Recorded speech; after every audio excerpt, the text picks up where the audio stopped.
आपके समक्ष फिर प्रस्तुत हूं एक बहुत ही महत्वपूर्ण कौशल को लेकर के, जिसके द्वारा हम शिक्षण प्रक्रिया को प्रभावशाली बनाते हैं और छात्रों को सीखने के प्रति प्रेरित करते हैं, उन्हें सजग बनाते हैं, उन्हें जागरूक बनाते हैं ताकि बच्चे अधिक से अधिक ज्ञान का अर्जन कर सकें।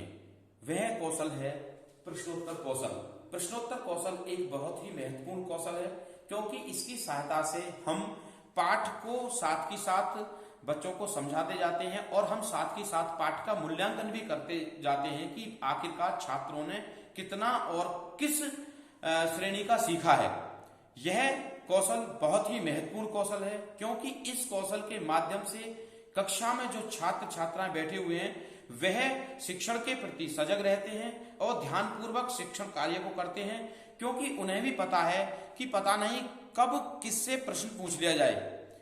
और बच्चों में एक भावना भी होती है कि वो अधिक से अधिक उत्तर दे सकें और अपने आप की उपस्थिति कक्षा में दर्ज करा सकें। तो आज का ये कौशल जो है प्रश्नोत्तर कौशल है, जो बहुत ही महत्वपूर्ण है। इसका पहला कंपोनेंट है प्रश्न स्वरचित एवं स्वनिर्मित होने चाहिए। जो भी हम कक्षा में प्रश्न पूछें, अर्थात शिक्षक द्वारा पूछे गए प्रश्न वे स्वरचित होने चाहिए और स्वनिर्मित होने चाहिए।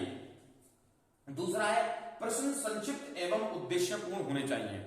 ये बहुत ही इंपॉर्टेंट है। जो भी प्रश्न आप छात्रों से पूछने जा रहे हैं वह प्रश्न संक्षिप्त हो एवं उद्देश्यपूर्ण हो, अर्थात प्रकरण से संबंधित हो। जो आप पाठ पढ़ा रहे हैं, लेसन पढ़ा रहे हैं, उससे संबंधित प्रश्न होने चाहिए ताकि बच्चे उनका आसानी से उत्तर दे सकें।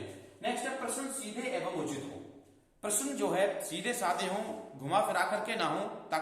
क्योंकि अगर प्रश्न घुमा फिरा कर होंगे तो बच्चे उनके उत्तर में उलझ सकते हैं, इसलिए प्रश्न सीधे हो एवं उचित हो।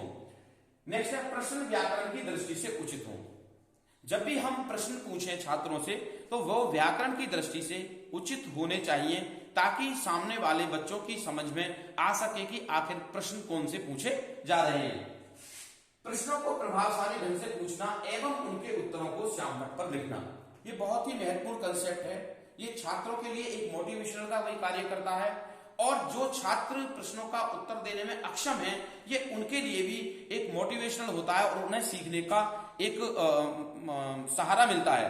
क्योंकि जब छात्र, हम पहली बात तो शिक्षक को प्रभावशाली ढंग से प्रश्न पूछने चाहिए ताकि बच्चे उत्तर देने के लिए अलर्ट रहें, सजग रहें और एग्रेसिव हों।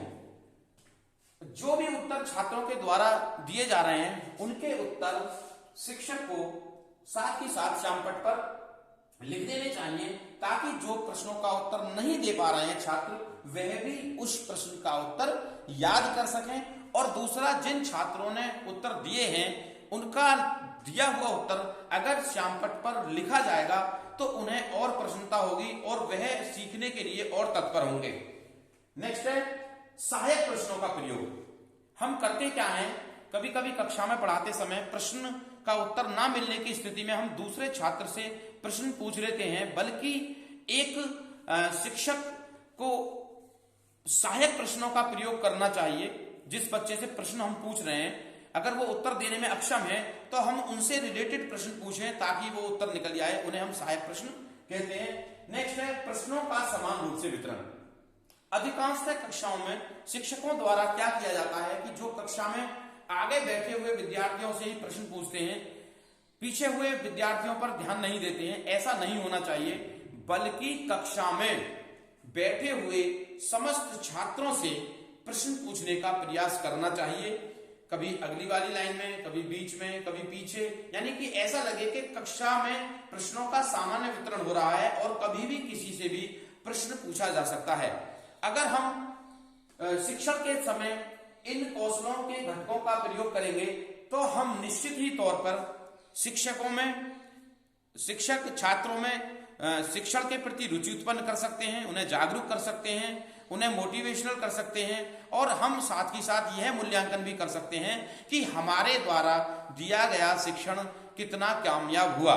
इसलिए कक्षा में हम जब भी अपने प्रकरण का प्रेजेंटेशन कर रहे होते हैं तो हमें छात्रों से इन कंपोनेंट्स के आधार पर प्रश्नों को पूछना चाहिए, जिससे छात्र जागरूक हो सकें और शिक्षण में रुचि ले सकें। धन्यवाद।